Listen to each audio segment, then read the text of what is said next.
그래서 제가 좀 아차 싶었어요. 근데 제가 자랑 자체를 하지 말라고 했구나. 아닙니다. 자랑하십시오. 자랑하세요. 그런데 하나님만 자랑하라는 거예요.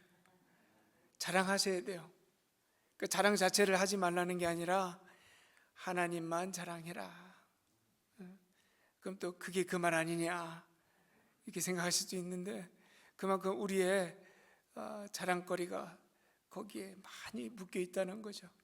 하나님만 자랑하는 우리가 되기를 말씀드렸다는 거 다시 한번 분명하게 제가 또 좀 컨펌을 하고 오늘 말씀 좀 들어가겠습니다. 우리가 열심히 사는 것에 대해서는 매우 긍정적이에요. 뭐든 열심히 하면 좋다 이렇게 말을 하지 않습니까? 그런데 뭐든 열심히 하는 게 좋다, 이게 참 위험한 말입니다. 한번 생각을 해보세요. 도둑질 열심히 하면 됩니까? 남 괴롭히고 보살기 하는 거 열심히 하면 됩니까? 그게 아니잖아요.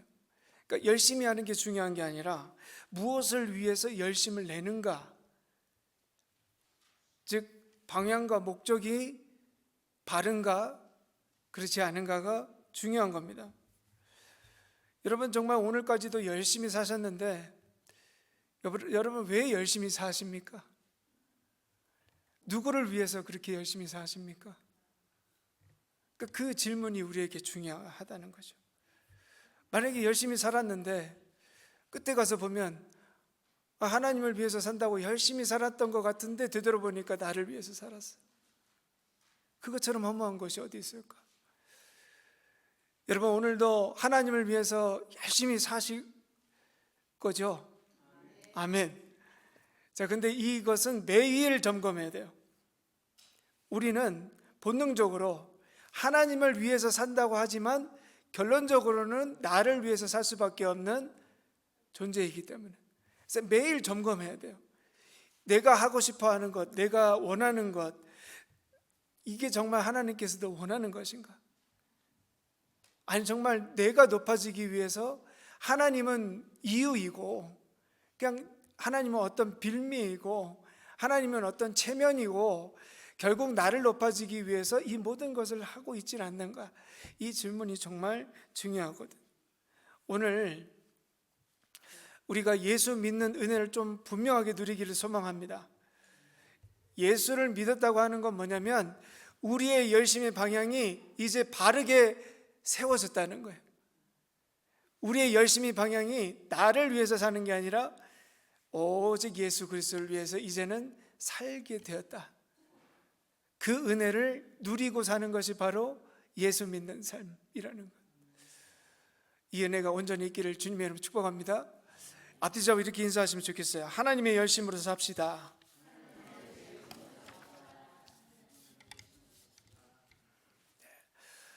네, 오늘부터 앞으로 3주간 바울의 자랑에 대해서 좀 알아보려고 합니다. 사울의 자랑거리를 크게 세 가지로 구분을 할 수 있는데, 첫 번째 시간 오늘이 열심이고요, 두 번째가 고난이고요, 세 번째가 약함입니다. 그러니까 이 열심, 고난, 약함, 이 세 가지가 사도 바울의 주된 자랑거리였다. 자, 그러면 오늘 우리가 살펴볼 사도 바울의 열심, 사도 바울은 자신의 열심을 막 자랑을 하고 있는데 왜 사도 바울은 그렇게 그토록 싫어했던 자기 자랑을 하기 시작했을까? 왜 자랑하지 말라고 했는데 왜 본인은 자랑하고 있을까? 이제 그 이유를 좀 살펴보자면 이거예요. 거짓 사도들이 여전히 심각한 공격을 하고 있었기 때문입니다.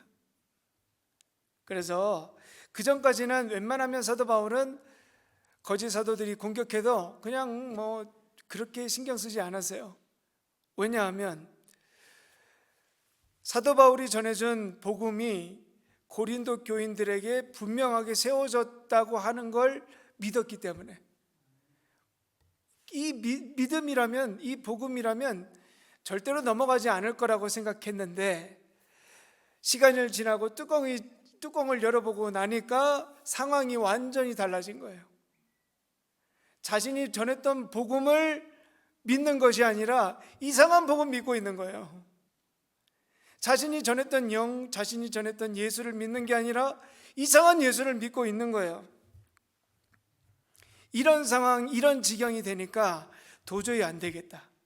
그리고 사도 바울이 기도하는 가운데 성령님께서도 강권함으로 야, 이제 네가 자랑할 때다.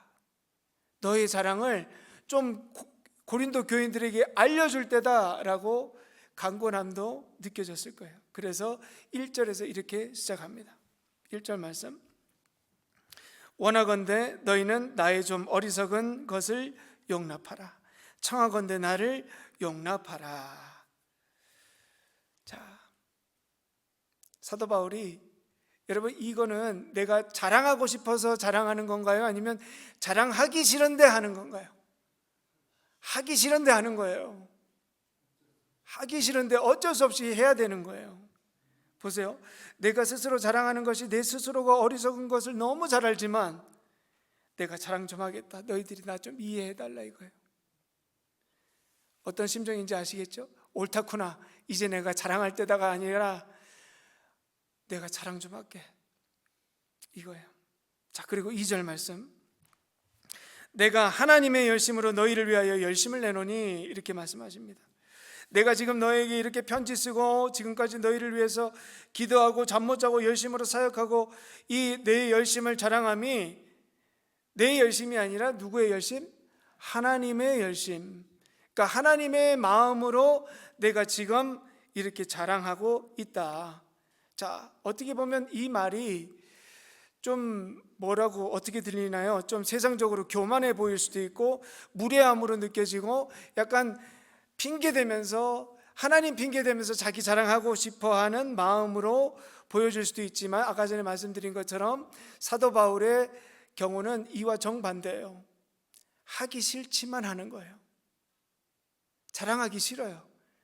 자랑하지 않기로 작정을 했던 사람이에요. 그런데 자랑해야 되는 겁니다.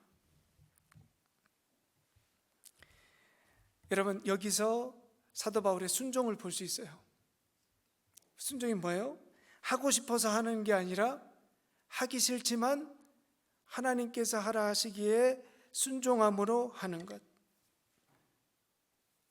자신의 것을 자랑하는 것이 사도 바울이 얼마나 싫어했는데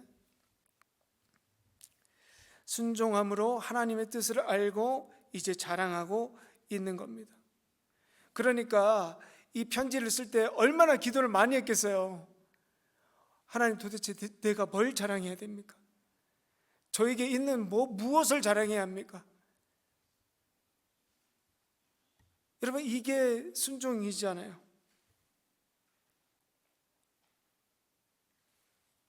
여러분 우리의 열심도 이런 사도 바울의 순종을 좀 닮았으면 좋겠습니다. 어떻게 하면 하나님의 뜻에 순종할 수 있을까? 여러분 우리는 순종이라고 하면 어떤 거라고 생각을 할까? 이렇게 생각하는 것 같아요. 내가 잘하는 걸 순종하려고 해요.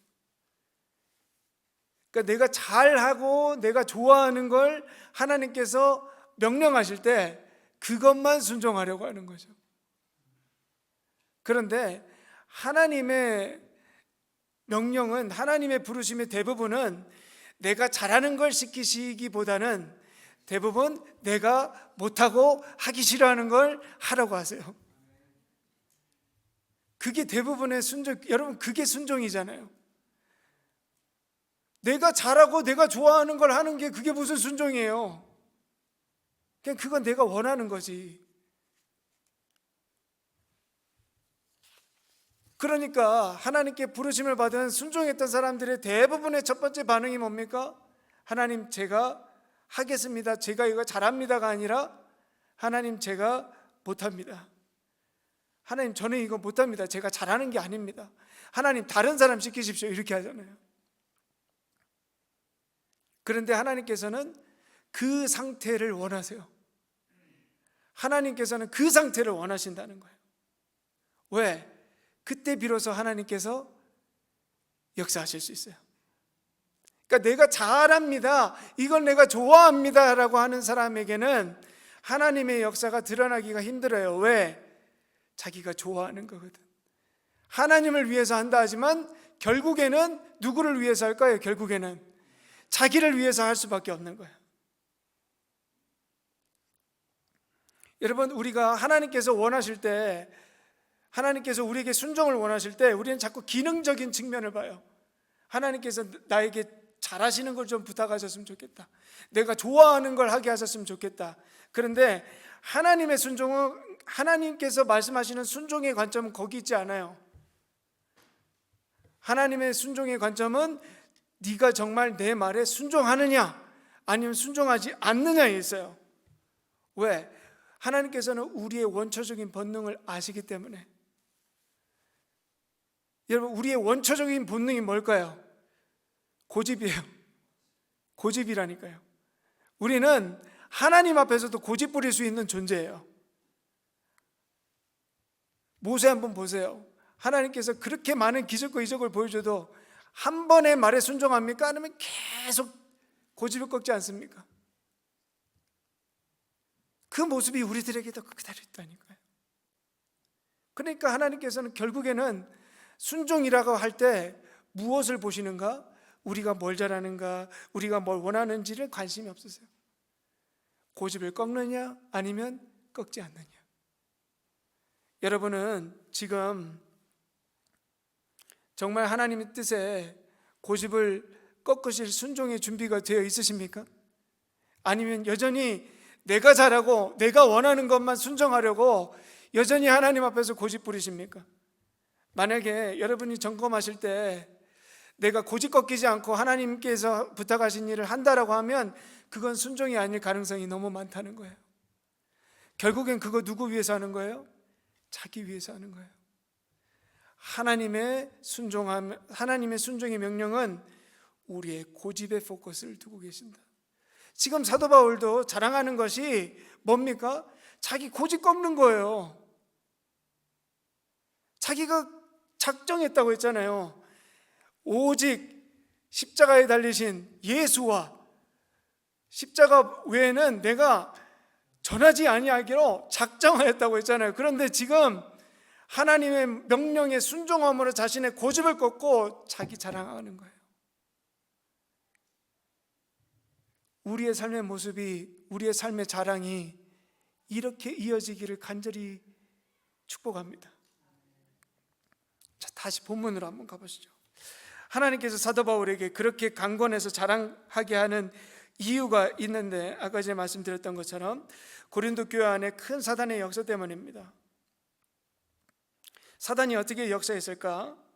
마치 사도 바울이 볼 때는 뱀이 하와를 미혹하듯이 역사하고 있다, 이렇게 보는 거예요. 3절 말씀, 뱀이 그 관계로 하와를 미혹한 것 같이 너희 마음이 그리스도를 향하는 진실함과 깨끗함에서 떠나 부패할까 두려워하노라. 아멘. 자, 여러분, 뱀이 하와에게 선악과를 먹도록 미혹했잖아요. 그런데 저는 그 상황을 한번 좀 생각을 해봤으면 좋겠어요. 에덴 동산에 하나님께서 아담과 하와에게 수많은 미션을 주셨어요. 그 중에 하나가 선악과는 먹지 말라는 거죠. 그리고 수많은 미션을 주셨습니다. 뭘 주셨습니까? 네가 보는 모든 것에 이름을 지으라고 하셨어요. 사실 저는 이런 생각을 해요. 과연 하와는 선악과에 관심이 있었을까 없었을까? 있었을까요 없었을까요? 저는 없었을 것 같아요. 왜? 하나님께서 먹으면 죽는다고 했으니까 그게 두려웠을 수도 있고, 하나님이 주신 미션이 너무 바빠서 그거 뭐 생각할 시간도 없었을 거예요. 뭐 보는 게 다 신기하고 너무 감사한데 왜 굳이 선악과를 보겠어요? 시간을 떼서 볼 시간도 없었을 거예요. 그냥 하루 종일 하나님께서 주신 미션 하면서 피곤해서 자기 바빴을 거예요. 그런데 사단이 하와를 미혹할 때 썼던 방법이 뭐였을까요? 바라보게 하는 거예요. 일로 와봐, 일로 와봐. 하와, 일로 와봐. 너 왜 선악과를 안 보니? 너 저거 한번 봐봐. 하나님이 저게 뭐라고 하셨길래 저걸 안 봐? 하와는 분명히 알고 있어. 저거 먹으면 죽는다. 기억하고 있었잖아요. 그러면서 사단이 하와에게 했던 말이 뭐냐면 저거 한번 봐봐 이거예요. 저거 한번 봐봐. 그러면서 하와가 딱 보니까 와, 이게 어떻게 생겼어요? 보암직도 하고 먹음직도 한 거예요. 여러분, 사단은 이렇게 미혹해요. 어떻게 하는 거예요? 한번 보라는 거예요. 한번 봐라. 한번 봐라. 차라리 모르는 게 약인데. 지금 고린도 교회에 거짓 사도들이 어떻게 미혹을 하냐면 이렇게 미혹하는 거예요. 너희들 내가 가지고 온 복음을 한번 들어볼래? 내가 가지고 말하는 영을 한번 알아볼래? 내가 전하는 예수를 들어볼래? 이렇게 하는 거예요. 한번 넘겨주시겠습니까? 다른 예수, 다른 영, 다른 복음이에요. 여러분, 이 거짓 사도들이 어떻게 전했을까요? 열심히 전했어요. 정말 열심히 전했어요. 여러분, 우리가 사람에게 속아 넘어갈 때가 언제죠? 그 사람이 나를 향해서 열심히 해줄 때. 그렇지 않나요? 누군가 나에게 열심으로 뭘 전해. 그러면 우리의 마음이 동하기 시작해요.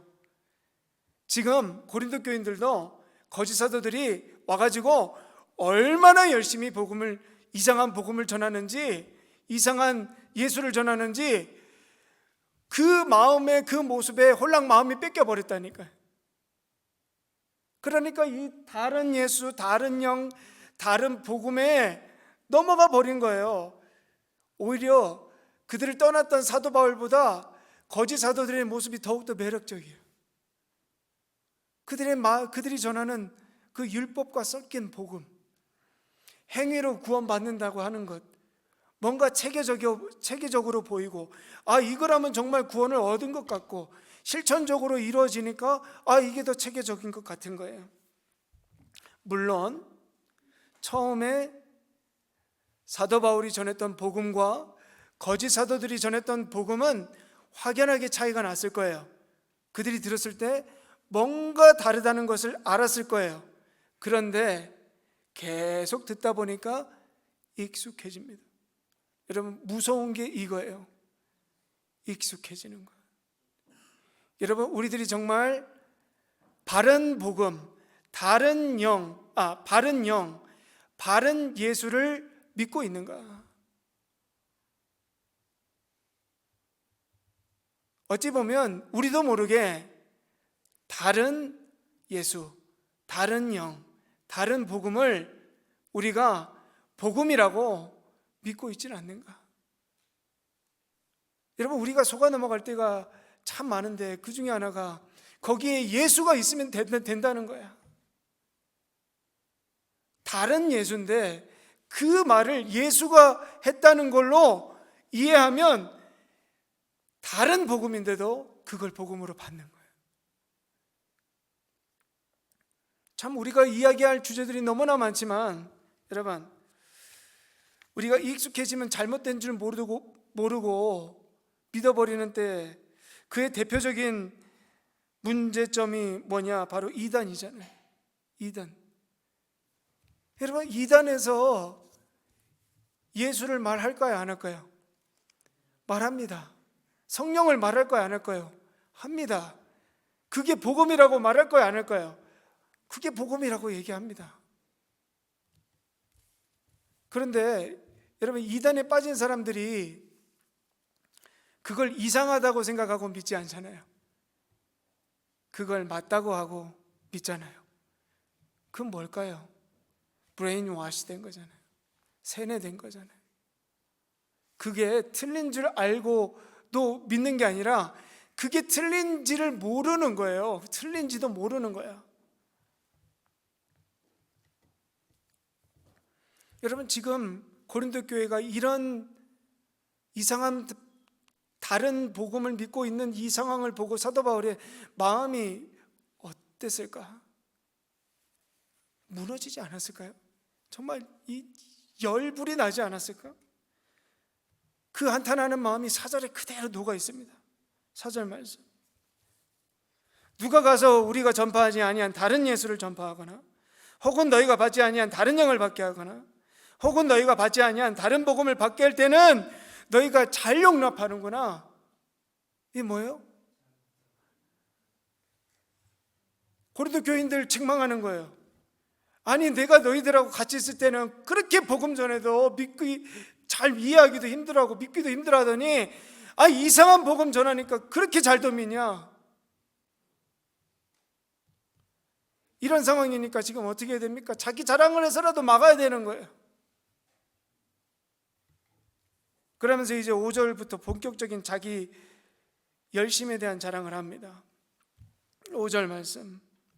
나는 지극히 크다 하는 사도들보다 부족한 것이 조금도 없는 줄로 생각하느라. 참, 여기에서도 겸손해 사도 바울.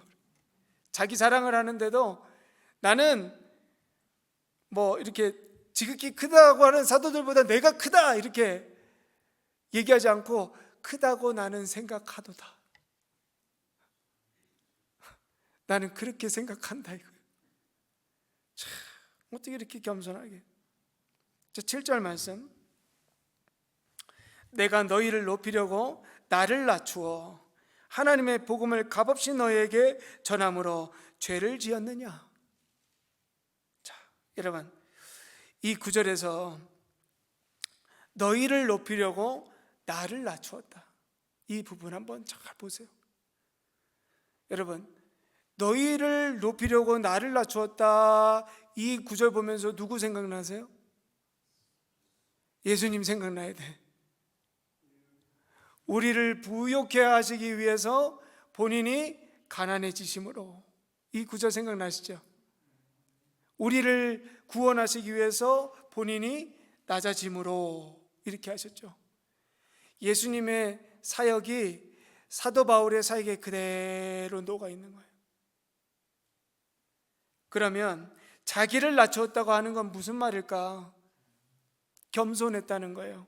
한마디로 자신이 가지고 있는 지식과 지혜와 세상 방법으로 너희들에게 복음을 전하려 하지 않았고, 그리고 자신을 낮추었다. 즉 나를 밟고 너희들이 예수를 이해할 수 있도록, 내가 예수 전할 때 나를 보는 게 아니라 나를 밟고 일어서서 나를 기억하는 게 아니라 예수를 알 수 있도록, 즉 그들의 믿음의 발판이 되어 주었다, 이렇게 얘기하는 거예요.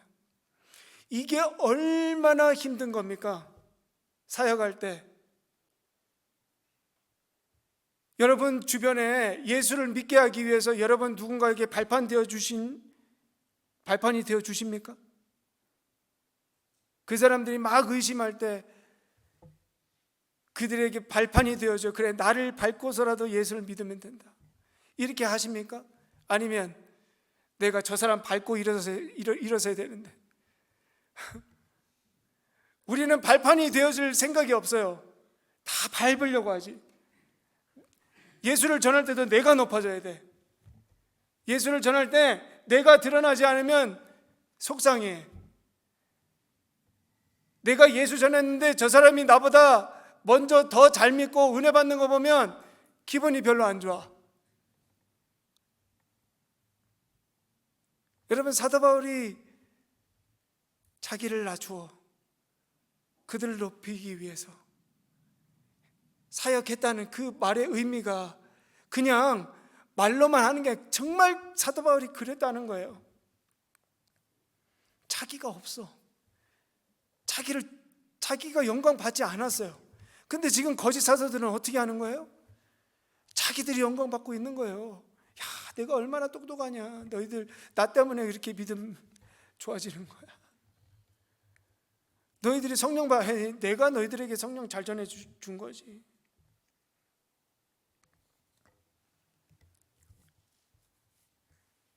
그리고 자신을 낮추고 성도들을 높였던 실질적인 그의 사역의 모습이 있었어요. 그게 뭐냐면 이 부분이에요. 하나님의 복음을 값없이 너희에게 이렇게 사례비 받지 않았어요. 그러니까 이거는 뭐 프리 그레이스가 아니라 사도 바울은 사역하면서 한 번도 사례비 받지 않았어요. 다른 지역에서 온 그 동역자들이 준 돈으로 사역하고 자신이 텐트 메이커 하면서 다 자기 자비랑 선교를 했다, 이거예요. 그 이유가 또 9절에서 나옵니다. 9절 한번 넘겨주십시오. 내가 모든 일에 너에게 폐를 끼치지 않기 위하여 스스로 조심하였고 또 조심하리라. 여러분, 이게 사도 바울의 마음인 거예요. 지금 그런데 거짓 사도들은 지금 고린도 교회 가가지고 뭐라 하는 거예요? 헌금해라. 헌금해서 자기 이제 사례비 다 두둑히 챙기고. 뭐 물론 그게 잘못된 건 아니에요. 왜? 그게 고린도 예루살렘 교회에서 제정된 거니까. 사역자들은 교회에서 사례비라는 명목으로 목회자의 생활을 책임져야 할 그런 또한 사역이 있으니까. 그런데 사도 바울은 이렇게 얘기하는 거예요. 내가 너희를 위해서 그렇게 겸손하게 사역을 했을 뿐만 아니라 너희들에게 사례비를 받지 않고 사역을 했는데 너희들이 생각했을 땐 그게 죄냐? 이거예요. 다시 한번 기억하게 하는 거예요. 그게 죄냐? 그게 잘못된 거냐? 내가 그렇게 한 게 너희들에게 정말 욕을 먹을 이유가 되냐? 이거예요. 여러분의 대답은 어떻습니까? 이게 욕먹을 이유입니까? 아니면 칭찬받을 이유입니까? 칭찬받을 이유가 된다는 거예요. 사도 바울이 다시 되묻는 거예요. 너희들이 나를 칭찬해줘야지 왜 욕을 하니? 그리고 사도 바울은 이렇게 얘기해요. 스스로 조심하였고 또 조심하리라. 참,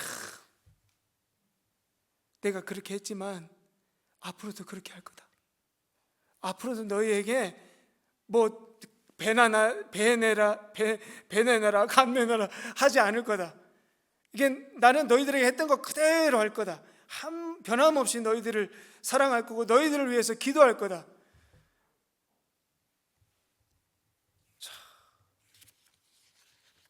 저는 이 사도 바울의 모습을 보면서 참 우리 요즘에 일어나는 좀 모습을 좀 생각했으면 좋겠어요.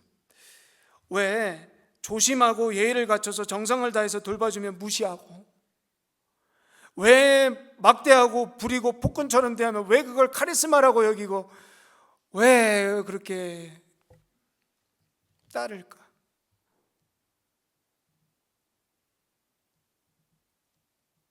왜 우리는 그럴까? 왜 이렇게 서로 악에 받쳐서, 목회자도 성도들도 왜 서로를 위해서 낮춰주고 계단이 되어줄 마음은 없을까? 그 마음을 우리가 좀 오늘 생각해보는 시간도 가졌으면 좋겠어요. 그러면서 이런 속 터지는 듯한 감정이 묻어난 구절이 또 11절에 나와 있어요. 11절 말씀. 어떠한 까닭이냐? 내가 너희를 사랑하지 아니함이냐? 하나님이 아시느니라. 제가 이 구절을 조금 덧붙여서 여러분들에게 좀 설명드릴게요. 내가 너희를 위해서 겸손하고 사례비 받지 않고 오직 복음만 알게 하기 위해서 수고하고 힘쓰고 너희를 떠나온 지금 이 순간까지도 이런 심정과 걱정으로 눈물로 기도하고 있는데 너희는 이게 뭐라고 생각하니? 내가 너희를 얼마나 사랑하는지 모르겠니?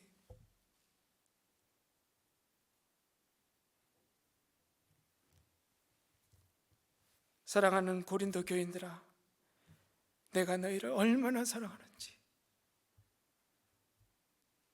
하나님은 아신다. 하나님은 하신다. 그러면서 사도 바울이 위로받는 거예요. 고린도 교인들이 자기의 사랑을 못 알아줘도 돼. 하나님이 알아주시니까.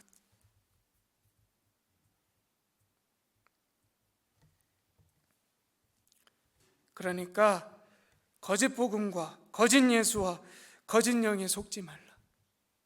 속지 말라. 그리고 이런 일을 이상하게 여기지도 말라. 사탄도 자기를 광명의 천사로 가장하는데 결국 모든 것이 하나님 앞에서 심판받을 거야. 하나님의 심판을 바라보고 소망하면서 그의 자랑은 마무리됩니다. 저는 한번 PPT 넘겨주시겠어요? 우리들의 열심에 가장 숭고하고 아름다운 단계가 바로 사랑이라고 생각을 해요. 그렇잖아요. 사랑하면 끝나는 거 아닙니까? 막 싸우다가 내가 너를 사랑하잖아. 내가 너를 사랑하잖아. 그 말에 무슨 말이 필요해요? 그거 안 하면 끝나는 거지. 그냥 사도 바울의 자랑도 이 단어 하나로 끝나는 거예요. 사랑이야. 그냥 내가 너희를 사랑해. 저는 이 사도 바울의 마음을 묵상하는데 송창식 씨의 사랑이야 이 노래가 탁 떠오르더라고요.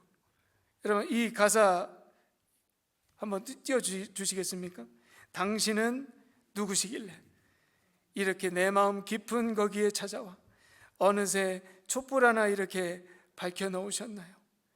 어느 별, 어느 하늘이 이렇게 당신이 피워놓으신 불처럼 밤이면 밤마다 이렇게 타오를 수 있나요? 참, 촛불 하나가 밤이면 밤마다 타오른다.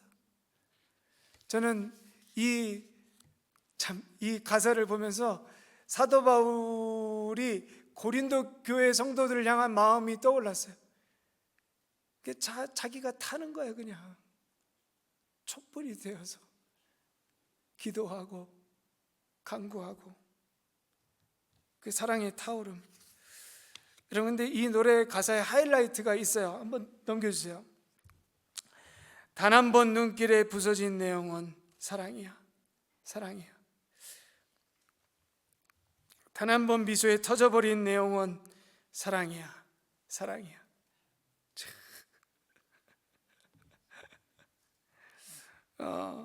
이 가사가 언제 쓰여졌냐면 송창식 씨가 그 감옥에 갇혔을 때 아내가 면회를 왔는데 그 면회하는 중간에 불러준 노래예요. 가사가. 그러니까 송창식 씨의 그 아내를 향한 마음. 근데 이 아름다운 가사가 여러분 언제 쓰여졌나요? 옥중에 있었을 때. 여러분 감옥에 있었을 때, 모든 게 해결됐을 때가 아니에요. 모든 게 막혔을 때요. 모든 게 얽매여져 있을 때 이 아름다운 가사가 나왔다. 그런데 이 가사를 이렇게 생각하다 보면 이건 사람을 향한 좀 더 깊은 마음이 느껴져요. 많은 사람들이 이 노래를 들으면서 감동해요. 왜? 누군가가 나를 이렇게 생각해 준다고 하는 것. 그리고 내가 누군가를 그런 마음으로 사랑할 수 있는 것. 그런데 이 가사를 묵상하면서 저는 하나님의 마음이 또 느껴지더라고요.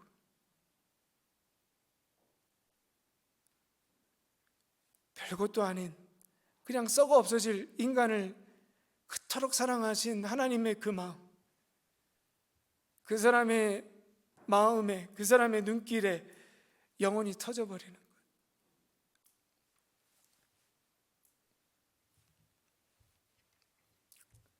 저는 사도 바울이 너희들 내 사랑을 좀 알아달라 이렇게 말은 했지만 결론적인 건 이거 같아요. 궁극적인 사도 바울의 편지의 목적은 고린도 교인들이 정말 하나님의 사랑을 좀 깨달았으면 좋겠다. 그들을 향한 하나님의 크신 사랑을 좀 알았으면 좋겠다. 너희를 얼마나 사랑하시면 그의 아들을 보내주시고, 너희들을 얼마나 정말 원하시면 십자가에 달려서 죽기까지 사랑하신 그 사랑. 그러면서 하나님의 사랑과 십자가의 복음만 더욱더 붙잡기를 원하는 그 마음. 여러분, 오늘 우리에게도 동일한 은혜가 있습니다. 사랑이야. 사랑이야. 여러분, 오늘 십자가 바라보면서, 그리고 송창식 씨 노래 한번 들어보세요. 그 노래 들으시면서 한번 생각해 보세요. 아, 나를 향한 하나님의 그 사랑, 사랑이야. 사랑이야. 그리고 우리도 그 하나님을 사랑하는 마음.